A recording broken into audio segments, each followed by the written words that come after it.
Alright, so welcome to this video. In this video I'm going to be teaching you HTML, and I'm also going to take you through all the principles and how to use HTML and everything that HTML entails. By the way, a quick introduction about myself. My name is Abraham Emmanuel.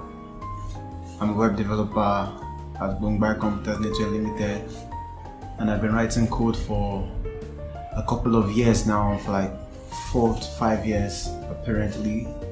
And so with that in mind, I think I have quite a good experience to be a tutor on this course. So there's actually an outline that we're going to follow, and it's going to be this, which you're seeing on the screen. So the first one is Intro to HTML, and we're going to talk about what is HTML proper and what we can do with HTML.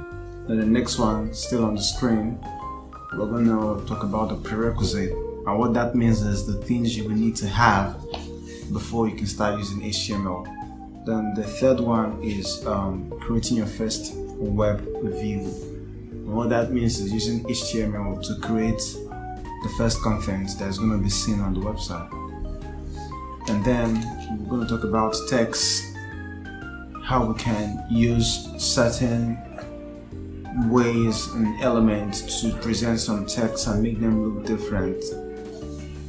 And then we're also going to talk about inline and block elements. We're going to also talk about lists, links, tables, forms. We're also going to talk about comments, and then we're going to round up with developer tools.